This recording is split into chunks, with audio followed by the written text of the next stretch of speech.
요한의 아들 시몬아, 내가 다른 사람들보다 나를 더 사랑하느냐 하고 주님은 물으셨네. 요한의 아들 시몬아, 내가 다른 사람들보다 나를 더 사랑하느냐 하고 주님은 물으셨네. 그때 나는 주께 대답했네. 내가 주를 사랑하는지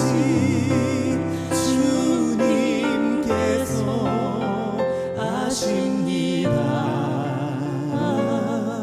주님께서 내 마음 아시리. 요한의 아들 시몬아, 내가 다른 사람들보다 나를 더 사랑하느냐 하고 주님은 물으셨네. 요한의 아들 시몬아, 내가 다른 사람들보다 나를 더 사랑하느냐 하고 주님은 물으셨네. 그때 나는 주께 대답했네. 내가 주를 사랑하는지 주님께서 아십니다. 주님께서 내 마음 아시리. 그때 나는 주께 대답했네. 내가 주를 사랑하는지 주님께서 아십니다. 주님께서 내 마음 아시리.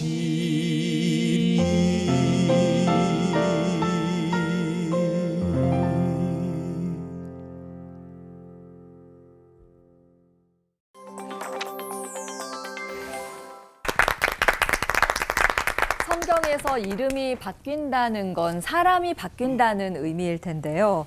요한의 아들 시몬에서 게바로. 주님께서 이름을 바꿔주신 베드로가 오늘 우리가 만나볼 인물입니다. 예수님을 만난 사람들 중에서 유명세와 동시에 가장 치명적인 흑역사를 갖고 있는 사람이 아닌가 그런 생각이 들어요. 네. 예수라는 저자가 성전을 헐고 3일 만에 다시 세운다고 그랬어요. 뭐라고? 성전을 모독하다니 이거는 신성 모독이야. 사형에 해당되니 매우 쳐라. 근데 이 아저씨도 예수랑 같이 있던 사람인데? 아니 무슨 소리예요? 나는 예수를 몰라요. 오, 한 번 부인했고 내가 봤어요. 내가 분명히 봤다니까. 아니에요, 아니라고요. 2번, 3번 부인했는데 꼭이요.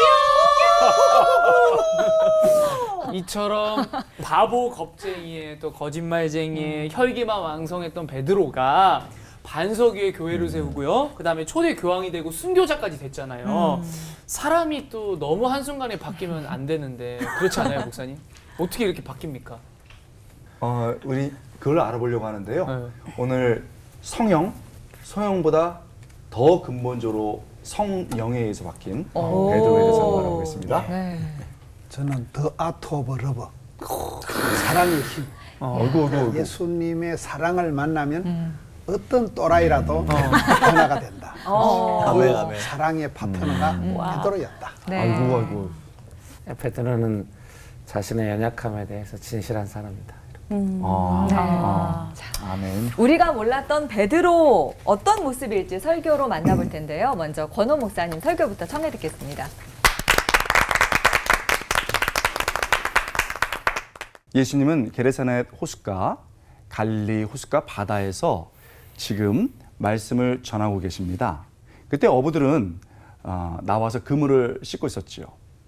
갈릴리 호수, 바다라고 하는 또 크기 때문에 그렇게 불리우는 그곳은 주로 밤이 더 조용하고 아침이나 낮은 오히려 풍랑이나 거센 바람이 많이 붑니다.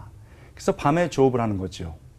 지금 이른 아침에 예수님의 말씀을 전할 때 그렇다면 밤에 아무것도 잡은 것이 없었습니다. 그래서 그물을 씻고 계신 겁니다.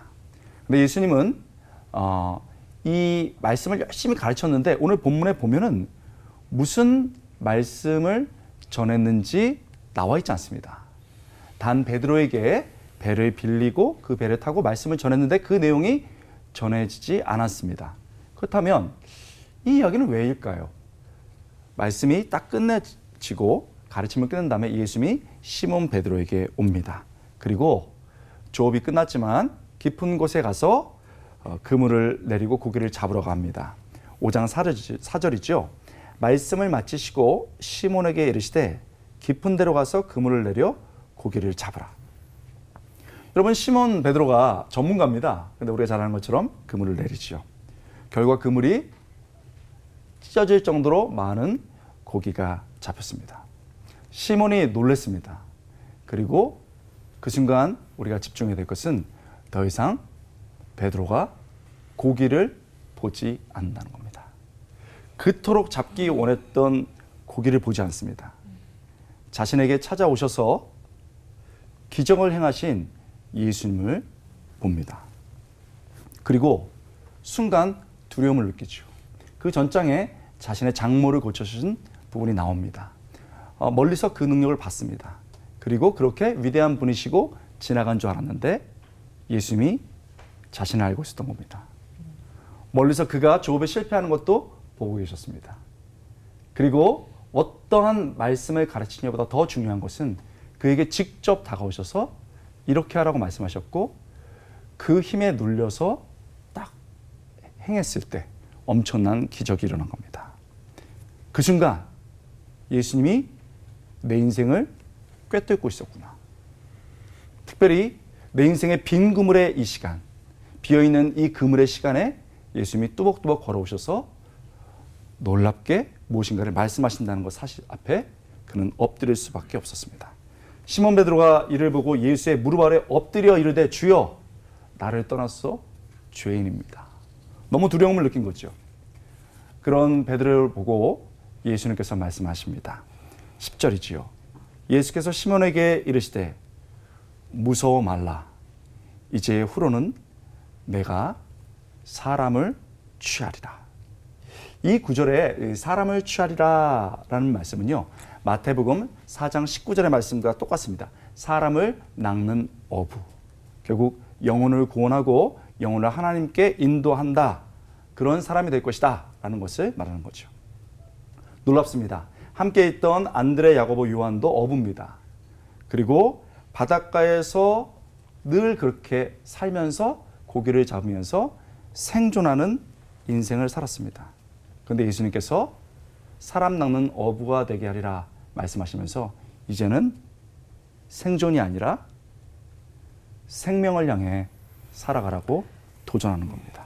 결국 생각해 보면 이날 잡힌 것은 고기가 아니었습니다. 이날 잡힌 것은 베드로였습니다. 내가 너로 사람 낚는 어부가 되게 하리라. 이 말씀 그대로 예수님께서 한 사람을 어떻게 보시고 다가가시고 하나님께 데리고 오는지를, 사람 낚는지를 보여주셨고 그 예수님의 사랑과 의미라는 그 줄에 베드로가 걸렸습니다.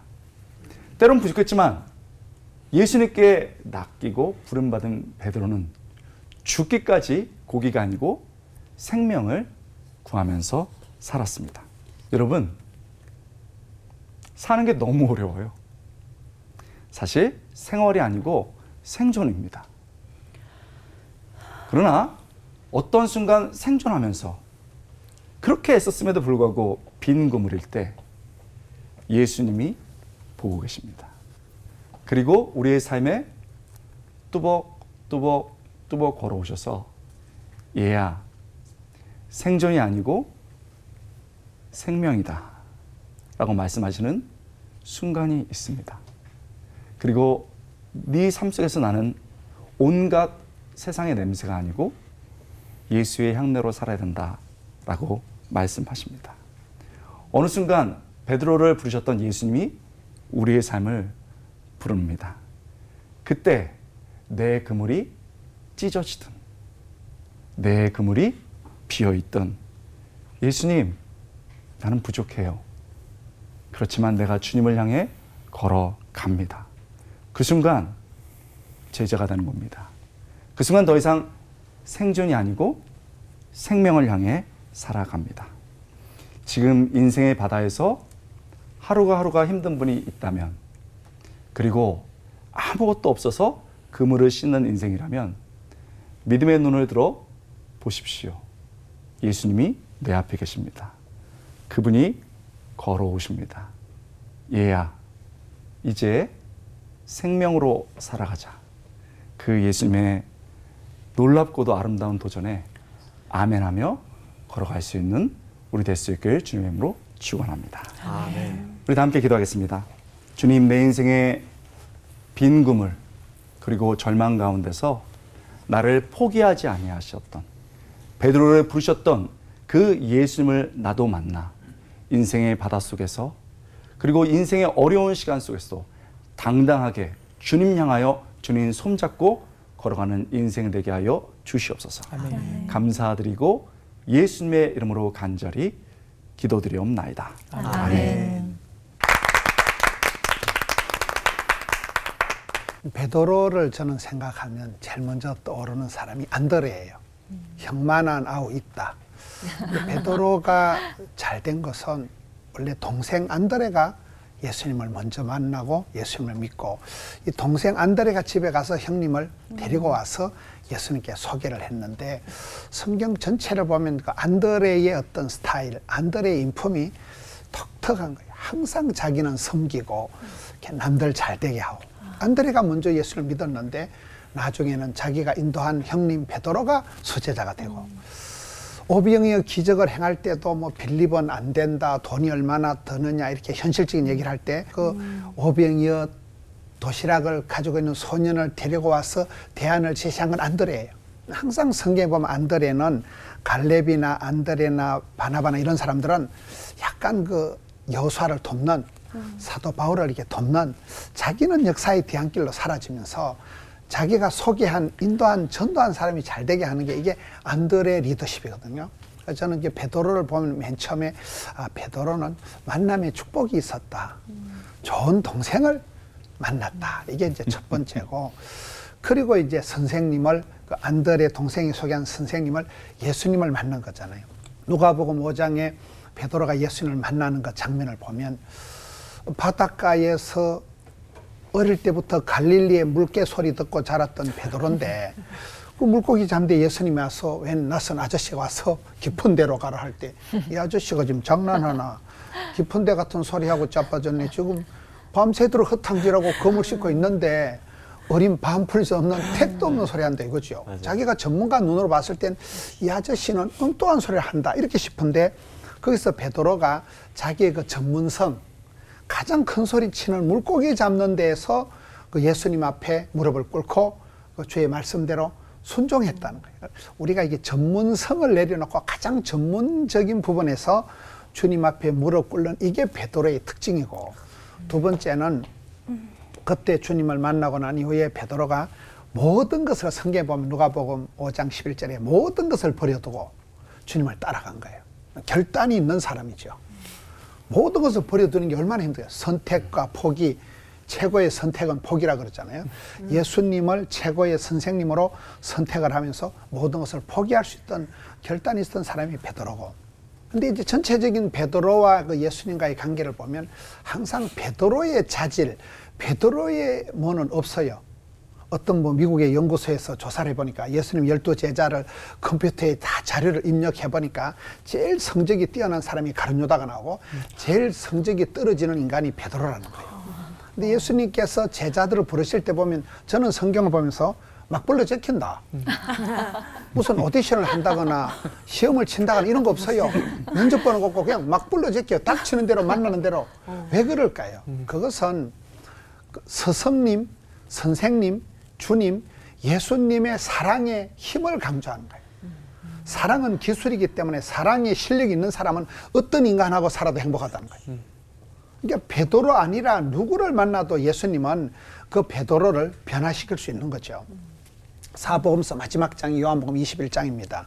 그 요한복음 21장을 어떤 사람은 교육적으로, 심리학적으로, 철학적으로, 신학적으로 아주 이게 간호학적으로 독특한 성경이 요한복음 21장이라 그래요. 가장 드라마틱한 성경이. 거기에 예수님께서 실패한 베드로를 신방 오시는 게 나옵니다. 항상 예수님이 베드로를 향할 때 주도적이라는, 베드로가 똑똑해서 베드로가 잘나서 예수님을 믿어준 게 아니고 항상 실패를 했던 엄벙덤벙 하던 베드로를 먼저 찾아오시고 주도적으로 사랑하시는 분은 주님이세요. 주님이 오셔서 아침부터 챙겨주잖아요.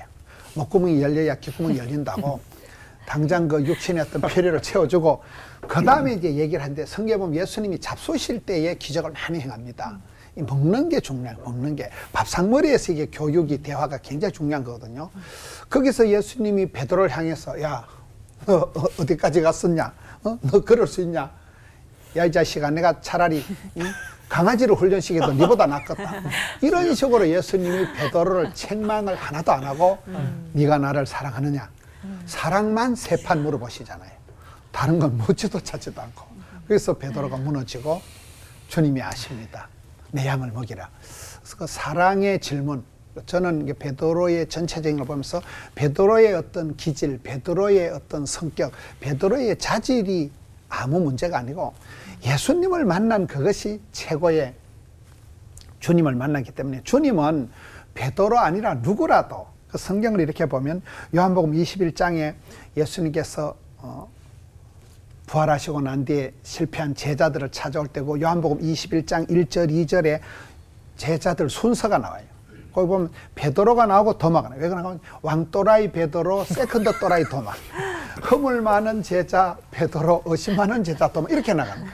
저는 그래서 제일 문제야, 제일 꼴통 순서대로 주님이 찾아오셔서 사랑을 쏟아부어 주시니까 그 베드로가 마침내 변화가 되어서 누구보다도 사랑의 빚진 자가 되어서 그도 주님의 양을 먹이는 최고의 제자가 될 수 있던 거죠. 그래서 베드로의 자질, 베드로의 특성보다도 진짜 우리 주님은 대단하시구나. 그 주님의 사랑의 힘이라는 게, 사랑의 그 방향이라는 게 대단하다는 거죠. 예수님의 사랑이 가장 잘 드러나는 제자가 베드로이기 때문에 우리도 천만다행하게 온갖 허물이 있어도 주님의 사랑받는 우리는 대상이 될 수 있다는 그런 부분에서 베드로를 통해서 베드로의 숨겨진 모습, 베드로의 이면을 통해서 우리의 그런 또 약한 부분들을 보면서 천만다행이다. 우리도 주님께 얼마든지 사랑받을 수 있겠다는 무한 가능성을 보게 됩니다. 기도하겠습니다.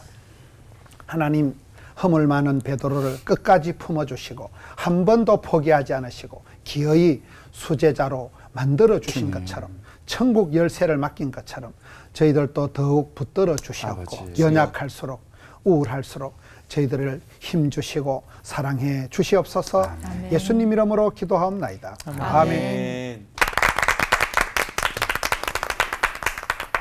베드로전서 2장 19절에 부당하게 고난을 받아도 하나님을 생각함으로 슬픔을 참으면 이는 아름다우나 이렇게 아멘. 베드로는 고난에 대해서 이렇게 우리에게 알려주고 있습니다. 베드로가 증언하고 있는 예수님의 고난, 핵심적인 것은 예수님의 고난이, 십자가 고난이 우리를 용서하시고 구원하시는 대신 받으시는 고난이었다라는 것에 대한 증언이죠.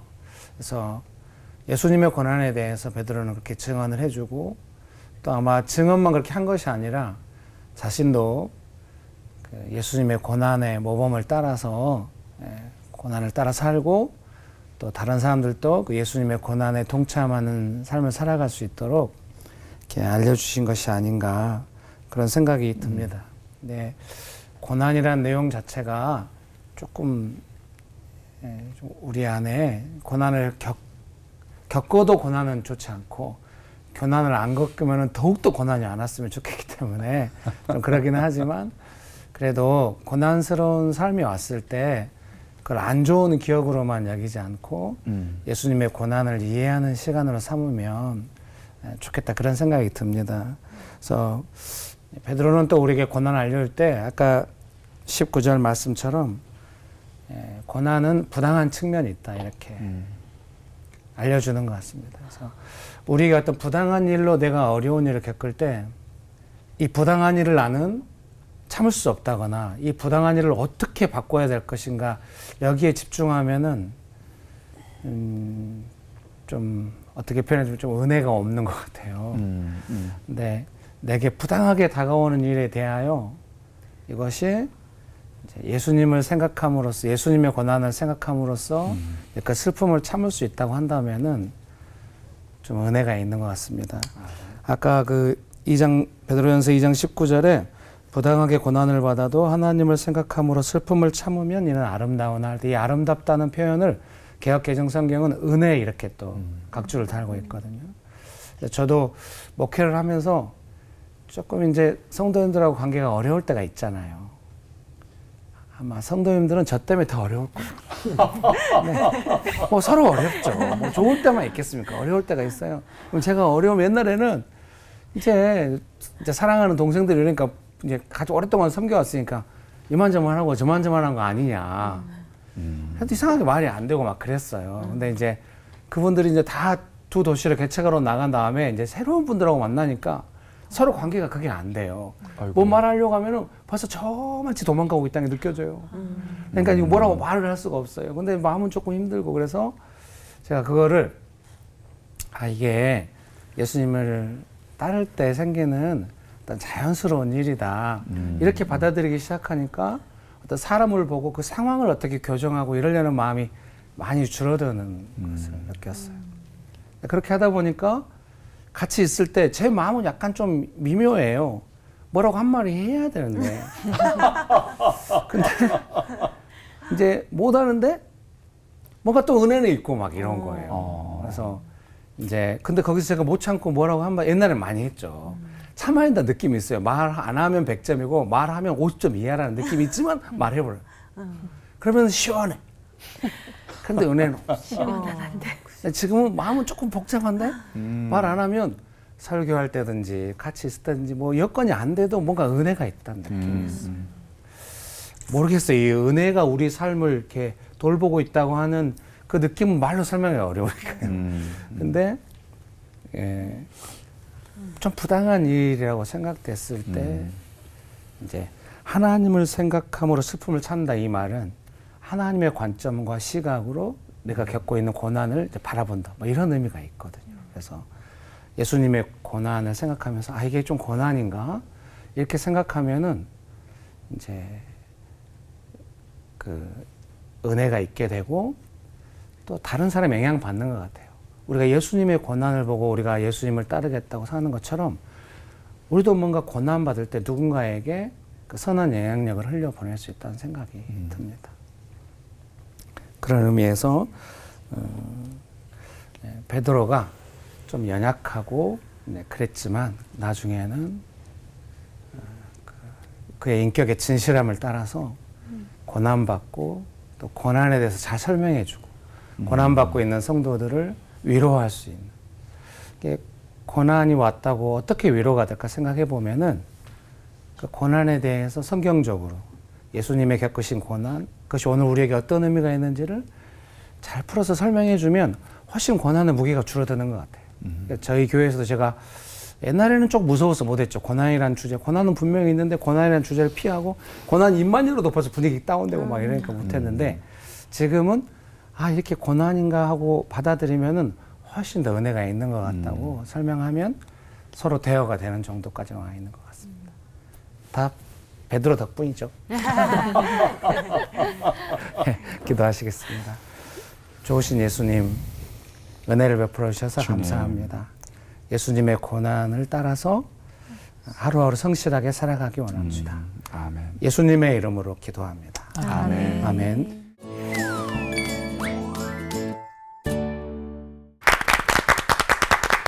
갈릴리 바다에는 지금도 여전히 고기를 잡고 있는 어부들이 있을 겁니다. 이 베드로가 그물을 놓고 예수님을 따라가게 된 것은 예수님께서 자신과 세상을 다 꿰뚫고 계시다는 걸 알았기 때문일 텐데요. 궁금해집니다. 예수님에게 베드로는 어떤 제자였을까? 거기서부터 질문을 좀 하면 좋을 것 같아요. 네, 일단 제일 우리 잘 알고 있는 베드로는 호칭이 예수님의 수제자였죠. 네. 어떤 장점 때문에 베드로는 이제 수제자가 됐을지 성경 또 어디를 보면 그런 점을 좀 우리가 알 수 있을지 목사님들께 여쭤보고 싶고요. 또 하나는 우리 베드로에게는 정말 이제 중요한 천국 열쇠를 맡기시고 또 베드로를 반석을 삼아서 교회를 세우신다는 약속까지 주셨어요. 그래서 베드로의 어떤 점을 우리 예수님이 이렇게 잘 보고 이렇게 세워주셨을지 한번 좀 목사님께 여쭤보겠습니다. 저는 이제 베드로가 가장 흑역사가 많고 가장 허물이 많고 가장 천방지축 돈키호테 스타일로 많이 살았기 때문에 예수님의 사랑이 그런 허물이 많은 베드로를 오히려 가장 그 최악에서 최상으로 이렇게 만들어간 그 주님의 사랑이 오히려 더 베드로의 어떤 자질, 베드로의 강점보다도 그 부분을 베드로의 역사에서 보게 되는 거죠. 목사님 말씀대로 사실은 모든 주도권은 예수님이 갖고 계시죠. 근데 이제 베드로의 특징을 보면은 순박하고 솔직한 거. 5장 이전에 4장에서 예수님이 그 장모의 열병을 고쳐주신 걸 봤는데 그때는 이제 그 기사만 나온단 말이죠. 그러고 난 다음에 이제 5장이 바뀌었는데 이제 베드로의 삶에서 빼먹을 수 없는 게 순박함과 단순함, 뭐 충동도 있지만 근데 그 모든 것들을 바꿔나가는 게 이제 사랑 앞에서 반응하는 것 같아요. 베드로가 순간 안 거죠, 이게. 예수님이 다 보고 계셨구나. 그리고 가르침보다 더 중요한 것은 나였구나. 성경에 그렇게 기록되어 있으니까 그런 것에 반응할 수 있고 또 좀 실수해도 되는 것 같아요. 뭐 실수하면 어때? 아버지가 아들 실수해도 뭐 그렇지 뭐 이런 것처럼 예수님이 너무 넓으신 거예요. 오히려 솔직하고 그리고 반응하고 그리고 그물과 배를 내버릴 정도로 결단력도 있고 뭐 그런 모습들을 예수님의 사랑으로 이렇게 온전하게 해주셨습니다. 참고로 저는 참 좋았던 게 뭐냐면 사실 당시에 모든 뛰어난 제자들은 예루살렘에서 많은 사람들이 모았어요. 예루살렘에서 모았거든요. 그 메시아 운동은 모든 제자들을 다 예루살렘에서 구했습니다. 당시에 그게 하나의 큰 흐름이었어요. 그런데 예수님은 그런 당시의 메시아 운동처럼 그렇게 예루살렘으로 한 게 아니고 그냥 어디서든지 순박한 사람들. 그렇다고 또 뭐 그런 사람만 택한 건 아니에요. 나중에 바울 보면은 바울도 택하고. 그러나 모든 사람들의 공통점은 찾아오신 예수님에 대해서 정직하게 반응하고 정직하게 실수해도 좋으니까 따라가고 이런 것도 굉장히 좋아했던 것 같고 예수님께서 그런 대명사가 베드로였던 것 같아요. 정직함, 또 순박함. 네, 순박함. 예수님께서 오병이어 기적을 일으키셨을 때요. 사람들이 막 몰려오고 그럴 때 예수님께서는 떡을 먹은 연고로 예수님을 따르면 안 된다 이렇게 말씀하시면 사람들이 막 수근거리고 막 많이 떠나가고 제자들 중에서도 다시는 예수님과 함께하지 않고 예수님께서 12제자에게 너희도 가겠느냐 이렇게 물어보셨을 때 베드로가 시몬 베드로가 대답하되 주여 영생의 말씀이 주께 있사오니 우리가 누구에게로 가오리까. 요한복음 6장 68절인데요. 저는 이제 이게 베드로의 어떤 진리에 대한 반응, 진리에 대한 정직한 반응, 이것이 베드로로 하여금 예수님을 끝까지 따르게 한 것이 아닐까, 예수님의 인정을 받게 한 것이 아닐까 그런 생각을 해봤습니다. 많이 부족해 보이지만 그 마음의 중심을 또 보고 계셨구나라는 생각도 드는데요. 그렇지만 너무나도 이게 변화무쌍한 모습들을 보여주잖아요. 제가 만약에 예수님이라면은 이렇게 예측 불허인 베드로보다는 좀 다른 좀 무난한 제자들에게 눈이 가지 않았을까 싶은데 그 베드로를 수제자로 택했다는 거 참 그러기에는 힘든 모습들이 너무나 많은데. 그래서 저희가 또 준비를 했어요. 네. 예측부로 베드로를 수제자로 건져 올리신 이유를 알기 위해 드리는 질문 질문 타임. 아이고. 먼저 우리 권호 목사님께 네. 우리 단호하지 않은 권호 목사님 가겠습니다. 그 베드로가 보인 모습들을 보면 강한 사람 같은데 약해요. 그리고 네. 나약한 것 같은데 또 뜨거워요. 네네. 그 대비되는 모습들과 네. 예수님께서 사용하신 모습들을 구체적인 증거를 통해서 좀 깊이 들여봤으면 좋겠는데 네네. 이 부분에 대해서 좀 알려주세요. 아주 구체적으로. 베드로를 보면 이제 굉장히 강한 면도 있고 또 부드러운 면도 있습니다. 이게 공존하거든요. 예를 들면 예수님께서 이제 바다 위를 걸어오실 때 만일 주님이시거든 걷게 해주십시오. 바다 위를 걷게 하십시오 해서 굉장히 사실은 예수님을 보면서 바로 즉각적인 반응을 하고 용기를 내는 건데 그 다음에 물에 빠진다는 거죠. 물에 빠지면서 막 두려워하는 거. 그러니까 이제 이게 이런 반전되는 모습들이 있는 거죠. 그리고 가이사랴 빌립보에서 예수님이 너희는 나를 누구라고 말하냐? 사람들은 누구라고 말하는지 모르지만 너희는 누구냐라고 물었을 때 주는 그리스도시요 살아계신 하나님의 아들입니다. 이렇게 고백했습니다.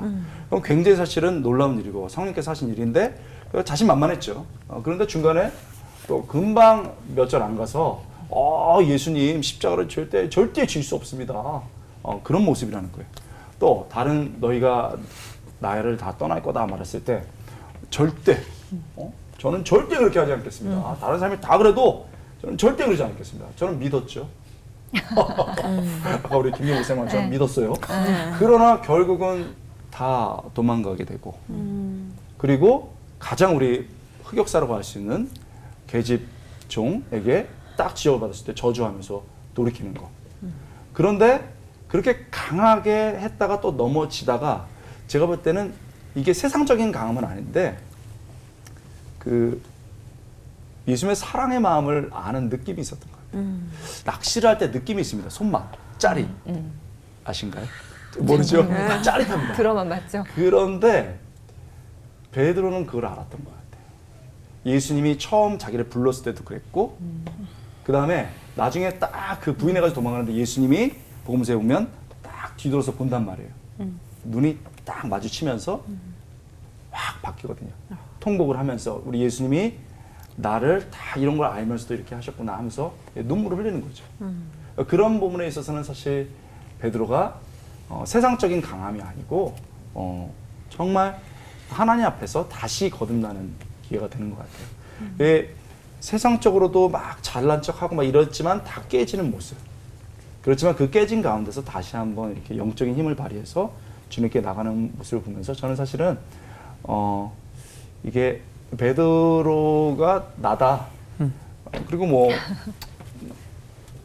다 그렇지 않겠어요? 우리 대선배 목사님도 계시고 제가 제 젊음을 다 주님께 불사르겠습니다 하면서 결단한 적이 얼마나 많아요. 그러나 그 다음날 가지고 밥 안 줘 막 이러고 난 돈 왜 이렇게 없어 이러고 그리고 세상에 조그만 사람이 차가 그게 뭐예요? 그러면 화가 이만큼. 그래서 내가 권 베드로구나 장 베드로구나 네. 이런 걸 느끼게 되는 거죠. 그래도 은혜 가운데 있을 수 있는 건 다 베드로 덕분이죠. 재밌어. 네. 오늘 그래서 오늘의 유행어. 다 똑같구나를 네. 되게 많이 위로받고 그럼요. 있어요. 네. 그럼 베드로가 그런 표본의 인물 나랑 비슷할 줄 알았는데 갑자기 보니까 이 사복음서에서 보는 모습이 사뭇 다르더라고요. 그 안진뱅이를 일으키는 기적을 행하기도 하고 이방인 고넬료 가족들과 딱 전도를 해버리고 그리고 예루살렘 회의에서 명설교를 하는 등 이 담대하고 균형 잡히고 심지어 성숙하게 여기서 좀 거리감이 갑자기 보이려고 하는 이런 훈련은 어떤 훈련을 받은 건지 김문은 목사님께서 좀 알려주시면 저희들이 살아가는 데도 힘이 될 것 같습니다.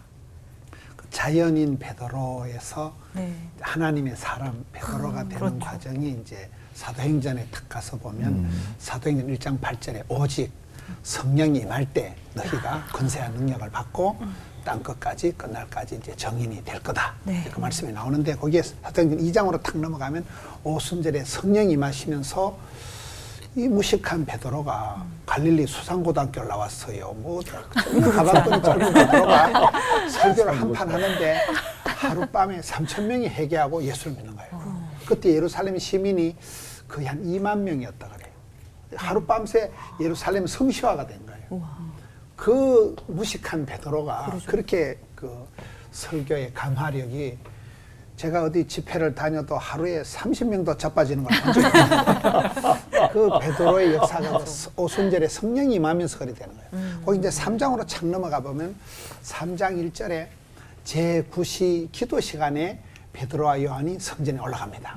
그 안전뱅이를 만나는 사건인데, 저는 거기에 제9시 기도 시간이라는 게 기가 막힌 게, 베드로가 누굽니까?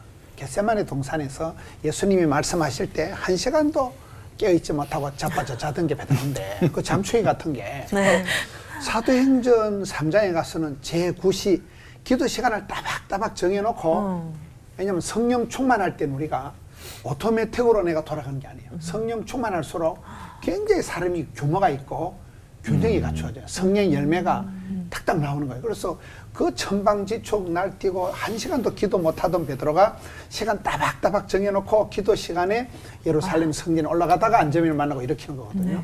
계속 그래서 성령의 역사가 힘으로, 능으로, 깡으로, 돈으로 안 되는 역사가 이제 사도행전에 가서 예수님 부활하시고 난 이후에 성령이 오시면서 그 무식한 베드로, 혈기 많은 베드로, 허물 많은 베드로를 아주 젠틀하게, 아주 스마트하게, 아주 웅변가로 예수님이 최고의 제자로, 4장쯤 가서 보면 그 4장 18절에 예수 이름으로 가르치지도 말고 예수 이름으로 말도 하지 마라 이러거든요. 사람들 그때 베드로가, 야, 내가 사람 말을 들을까 하나님 말씀 들을까 확 덤비는 거예요.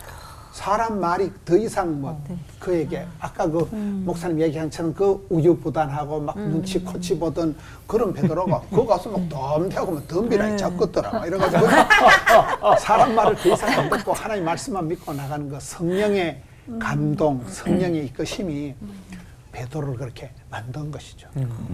성령으로. 맞습니다. 갑자기 길이 보이지가 않네. 김길.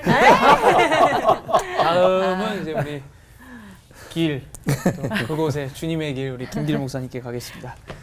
야, 심지어 베드로가 직접 쓴 베드로서는 또 김길 목사님 말씀처럼 뭔가 고난을 대하는 뭔가 지침서 같다라는 느낌을 들었습니다. 저한테는. 그래서 목사님께서 고난 중에 베드로서의 어떤 말씀이 힘이 되셨는지 얘기해 주시면 좋을 것 같아요.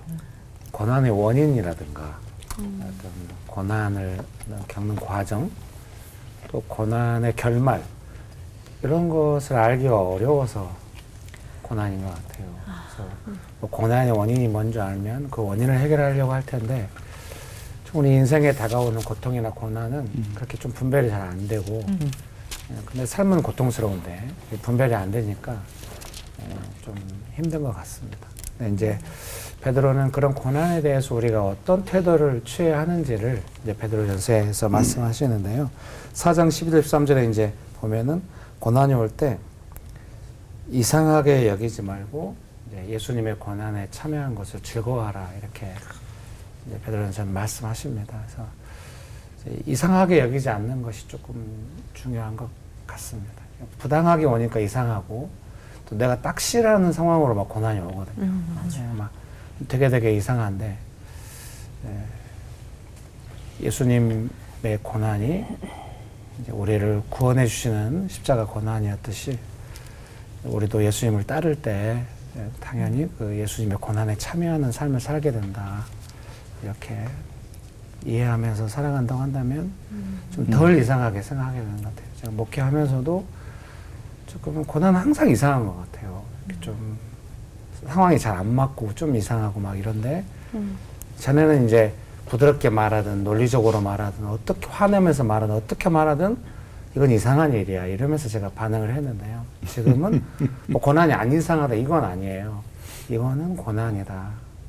말씀대로 그렇게 예수님을 따르는 과정 중에 있는 거다. 나는 이 고난을 어떻게 할 수는 없다.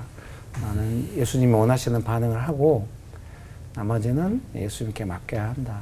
그러면 훨씬 더 참게 되는 거예요. 제가 제일 못하는 게 막 기다리는 거, 참는 거 이런 거 제일 못하거든요. 근데 이제 예수님을 생각하면서 예수님의 고난을 생각하면서 이제 막 이제 좀 하면은 자연스럽게 좀 참게 되고 좀 이해가 되고.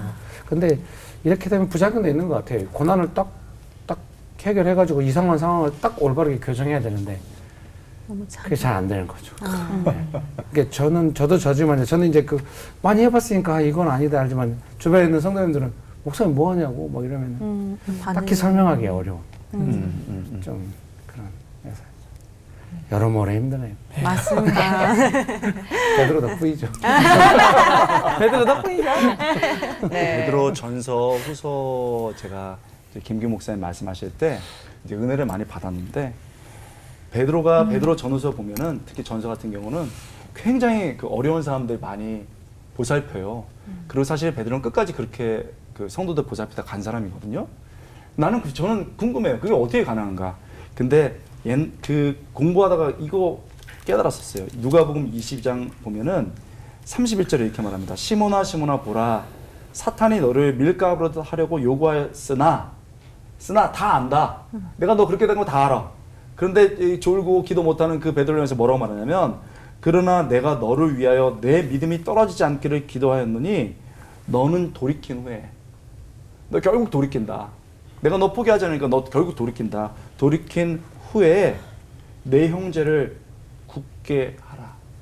너처럼 흔들리고 너처럼 넘어지고 너처럼 방황하는 사람 분명히 있다. 그러나 내가 너 이렇게 돌이킨 것처럼 너도 그렇게 해라. 그 베드로가 그거 경험한 거죠. 사실 베드로처럼 많이 흔들린 사람이 어디 있어요? 조그만 고난에도 넘어지고 엎어지고 했던 사람이 어디 있어요? 근데 거대한 예수님의 사랑이 자기를 잡아준 거예요. 경험한 거예요. 그리고 자기가 기도하지 못할 때 예수님이 기도한 것도 경험한 거죠. 그래서 말씀이 생각나서 울었더라. 거기서 돌이켰거든요.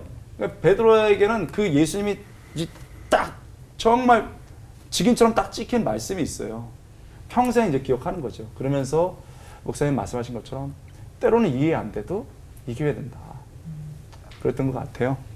오늘 얘기하면서 베드로의 흔들리는 모습을 많이 보고 부족한 모습을 많이 보았지만 그걸 채워가시는 또 예수님의 사랑의 힘을 또 확인하는 시간인 것 같습니다. 예수님을 따라서 어느새 진짜 제자가 된 베드로처럼 우리의 신앙도 좀 허들을 한 단계 뛰어넘을 때가 되지 않았나 하는 생각도 좀 들어요. 오늘 말씀 들으면서 야, 정말 역시나 많이 닮았구나 생각을 하는 제 모습을 많이 보는데 어쩔 땐 말이 앞서고 어쩔 땐 행동이 먼저 앞서고 베드로가 그렇잖아요. 그렇게 누구나에게 넘어지게 되는 올무들이 있는데 베드로는 그 올무를 잘 넘어섰어요. 정말 허들을 잘 넘어서는 것처럼 목사님들에게 어떤 올무를 갖고 계셨는지 또 그걸 어떻게 넘어서셨는지 방법까지 저희에게 알려주시면 구체적인 방법까지 알려주시면 참 좋을 것 같습니다. 도움이 많이 될 것 같습니다. 저는 허물, 허들 이런 것보다도 그 베드로하고 닮은 것 중에 한 가지가 그 요한복음 21장에 이제 사랑의 세 가지 질문을 하고 내 양을 먹이라 하고 난 뒤에 너는 나를 따르라 이런 말씀을 하거든요. 근데 베드로가 그때 금방 하는 말이 옆에 요한을 보고 근데 예수님 야는 어째 돼? 이러니까 예수님 맞아. 신경 꺼라. 너하고 무슨 상관이 있냐?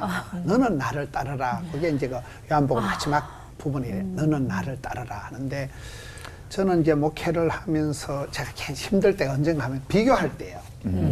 김길 목사님 어떻게 저렇게 귀여울까? 또 교수님 어떻게 저렇게 설교를 이렇게 잘하는 분들 보면 기분 나빠요.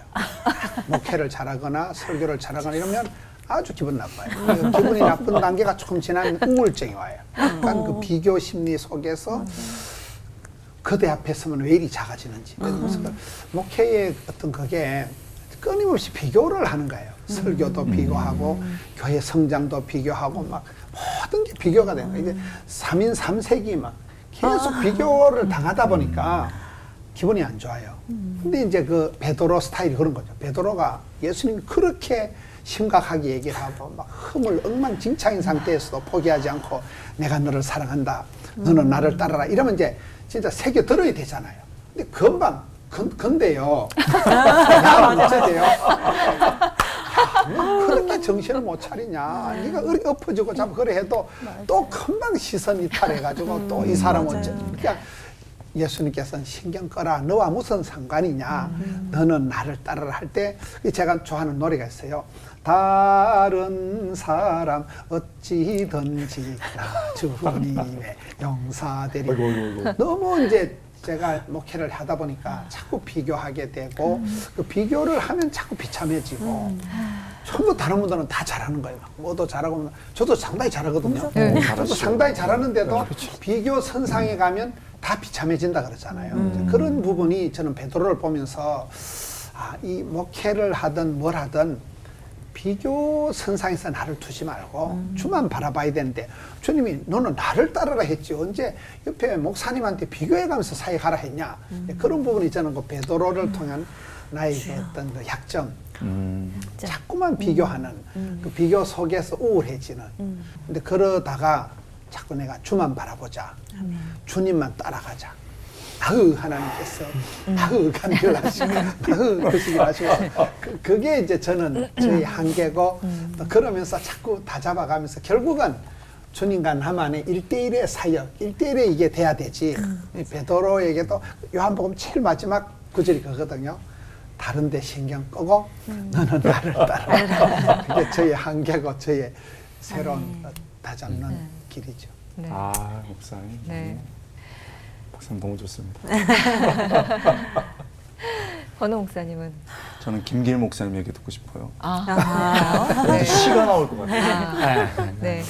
저는 이제 그 김문호 목사님 이야기했던 건 저도 이제 좀 제 연약함 중에 하나가 이게 틀린 것을 보면 잘 못 참아요. 또 학부 전공이 철학이니까 막 따지는 거예요. 뭔가 틀린 상황을 보고 화가 날수록 더 논리적으로 해가지고 이제 막 이야기하고 근데 항상 제 삶의 어려움은 뭔가 틀린 상황이 오고 거기에 제가 이제 휘말리면서 따지고 있고 이러면은 안 되는 거예요. 그래서 되게 이것 때문에 고생을 많이 하고 고민을 많이 했는데요.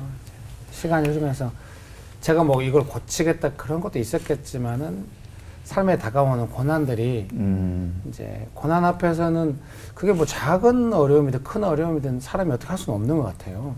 간절히 예수님을 의지할 때 이제 어떻게 예수님을 의지하면서 이 상황을 지나가는가 이런 걸 배우니까 사람이 이제 따지는 것보다는 예수님을 따라야 한다는 이런 걸 많이 배우게 된 것 같아요. 그래서 지금의 기준은 뭐 틀린 상황, 어떻게 맞게 할 것인가, 왜 틀렸나 이런 거는 거의 잘 생각 안 하게 될 거예요. 나의 반응이 예수님을 따르는 것인가, 고난을 이해하고 있는 것인가, 아니면 나는 근본적으로 고난받기 싫은 것인가. 네, 좀 관점이 옮겨갔다고 할 수 있습니다. 권호 목사님은? 저는 어떻게 넘을 수 있는가 못 넘는 것 같아요. 제 삶 예수님이 안 계시면 불가능한 것 같아요. 언제나 넘어지고 언제나 빈 그물이고. 그런데 베드로를 통해서 배우는 거는 뭐냐면 그냥 예수님 곁에 염치불구하고 붙어 있는 거. 나는 그냥 예수님 곁에 염치불구하고 붙어 있겠다. 아멘. 이런 생각을 해요. 베드로만큼 뭐 정말 막 뒤집히고 이런 사람이 없는데 이 몇 가지 대조되는 인물인데 그 중에 복음서에서는 가룟 유다와 비교를 많이 합니다. 가룟 유다는 너무나도 정확한 사람이었고 자기 어젠다가 딱 있고 그랬던 사람입니다. 그런데 베드로는 그렇지가 않아요. 그리고 사실은 둘 다 뭐 예수님 팔은 사람이고 부인한 사람이고 뭐 그 사람이 그 사람이에요. 뻔했죠. 그런데 이 가룟 유다는 자기가 자기를 용서할 수 없는 거예요. 교만한 거죠. 자기 끝까지 자기 판단하는 거예요. 자기 성에 못 참아가지고. 근데 딱 베드로는 실수하고 완전히 자기 밑바닥 갔는데 이거 봐라. 밑바닥이네. 예수님 말씀이 맞았구나. 근데 예수님이 뭐라 그랬지? 내가 너 포기하지 않는다고 그랬구나. 그럼 막 끌려가시면서 딱 쳐다보니까 그렇지 세상에 다 나 버려도 내가 나를 버리고 싶어도 예수님 나 안 버리지. 이게 확 뒤집어진 것 같아요. 인생의 바닷가에서 그냥 뭐 고기 많든 적든 그거 내려놓고 예수님 따라왔었으면 좋겠다 하는 생각 들고 안 되면 방황 좀 해도 돼요. 저는요, 방황 많이 했거든요. 방황 많이 했습니다. 나쁜 짓도 많이 했어요. 근데 결국 아빠 엄마가 있다는 게 생각이 나더라고요. 신앙에 가지니까 내 뒤에 예수님이 계시지. 예수님께 가야지. 이런 마음이 있는 거예요. 그러니까 그냥 그거 믿고 오늘 그냥 하루 종일 최선 다하고 또 예수님이 하라면 하고 넘어지면 또 일어나서 가고 염치 불구하고 나 여기 있습니다 하고 그랬으면 좋겠습니다. 네. 믿음의 시련은 금보다 더 귀하고 또 믿음의 결국은 영혼의 구원이다라는 말씀 떠올랐는데요. 오늘 우리가 몰랐던 베드로를 통해서 한 단계 더 성숙해지는 우리가 된다면 좋겠습니다. 오늘 받은 은혜를 한마디씩 정리할 텐데요. 우리가 몰랐던 베드로는 한마디로 네모다. 권호 목사님부터. 저의 형님이십니다. 정말 베드로 계셔가지고 얼마나 좋은지. 베드로. 네. 장형, 큰형님. 네. 저는 베드로는 예수님의 무한 사랑의 파트너다. 역시. 네. 저는 베드로는 고난의 증인이다. 고난의 증인이다. 네. 자, 올포원 식구들은 어떤 은혜를 받으셨는지 전도사님부터. 네, 저는 베드로는 올인이다. 올인. 네네네. 그래서 성령 받기 전에는 입으로만 행동으로 막 이렇게 그런 걸로만 했다면 정말로 다 들여서 이제 성령 받은 후에는 확실하게 올인했던 사람이 아닌가 부럽습니다. 네. 저에게 베드로는 참 다행이다. 베드로 사도분이 그렇게 엎치락뒤치락 하시는 분이 계셔서 잘 넘어가셔서 훌륭하게 인정받으셨잖아요. 생각하셨잖아요. 그래서 참 다행이다. 네, 그런 생각이 듭니다. 네. 네. 베드로는 쓰리고가 아니라 쓰리뻐다. 고난, 고통, 고독이 아니라 기뻐, 바뻐, 예뻐, 우리, 자기, 한국, 자기, 우리, 도자기! 좋습니다. 많이 듣던 노래인데 저는 우리가 몰랐던 베드로는 우리에게 이렇게 말했을 것 같다. 그러니까 광고에 나온 건데 멋지더라고요. 야, 너도 할 수 있어. 베드로는 우리에게 그렇게 말할 것 같습니다. 네. 자, 우리 오늘 끝인사는 베드로보다 더한 우리도 성숙하게 다듬어 가실 주님을 믿는 믿음으로 외치면서 마쳐보겠습니다. 네. 나를 넘어선 주님의 13번째 제자로 하나 되는 시간 올포 원!